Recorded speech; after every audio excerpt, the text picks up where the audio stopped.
glad to give you a position in the office or as a backstage worker." It was a tempting offer, but Carolyn still hesitated.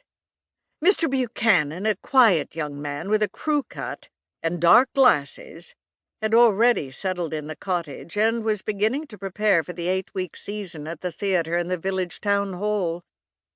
She'd met him walking along the cliffs, and her first impression was that he was strangely aloof. She couldn't imagine that it would be any easier to work for him than for Nicholas Freeze. "I'd still prefer taking the job at the antique barn," Carolyn insisted. Elizabeth sighed. "Oh, you can be stubborn when you like, can't you? I'd say working in the theatre would be much more fun, especially since Mr. Buchanan knows that Barnabas has worked on the stage in London and has asked me to speak to him about appearing in some of the plays. Barnabas may well be one of the actors." Carolyn said, "Well, then I'll go see Barnabas on the stage. I'll have nearly all my evenings free." Elizabeth looked resigned. "Very well, I'll speak to Nicholas Freeze if you're not going to consider any other job offers, but I predict both you and his daughter will soon sicken of the work." In a way, this proved to be true, though Carolyn did find a certain fascination in the world of antiques. She went to work in the shop a week before Hazel arrived, in time to prepare for the July 4th rush of tourists. The huge gray barn, with its open center door and plain white sign announcing, in uneven black lettering, "Old Antique Barn," was a familiar sight to visitors driving into the village, and the white rooster weather vane on its peaked roof made the shop a landmark. The weather-beaten white house, in which Nicholas Freeze and his alcoholic assistant Tom Buzzell lived, was situated in front of the barn and closer to the road. There was a wide roadway to the barn, gravelled but unpaved, and plenty of parking space on the grass in front of the gray building. The barn was crowded with antiques of all kinds, ranging from 10-cent items such as pieces of broken-colored glass of another era, to fine mahogany chests and tables worth thousands of dollars.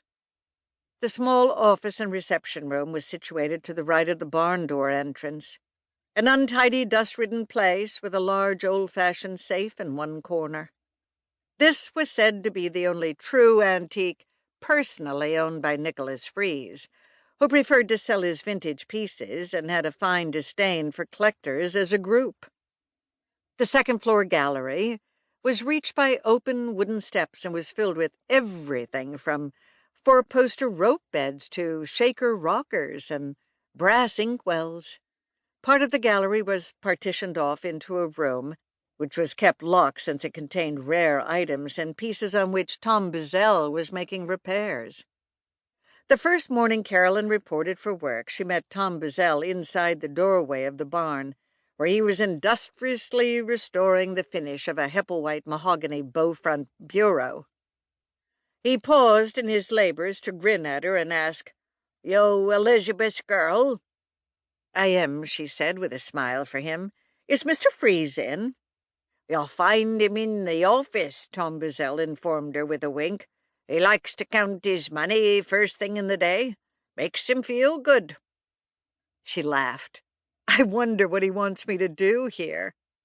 Tom, an emaciated, hollow-eyed man in shabby work clothes, gave the top of the bureau a furtive dab with his polishing rag. "Near as I can find out, he wants you and his daughter to greet customers and show them around. When it comes to any important sales, it'll take over. But you better go in and talk to him yourself." "I suppose I should," she agreed. "Nice meeting you, Mr. Buzzell." He chuckled. "Oh, you'll be seeing plenty of me except on weekends. I sort of take them off. But come Monday, I'm always Johnny on the job, whether I have a hangover or not." Carolyn could think of no proper reply to this. She'd heard enough about his drinking bouts and his interest in spiritualism. One of the favorite stories of the town gossips was that as soon as Tom Buzzell got properly liquored up at the Blue Whale Tavern, he always buttonholed strangers and began telling them tales about the ghosts of the village. When he was drinking, Tom was a firm believer in the supernatural. But when he sobered up,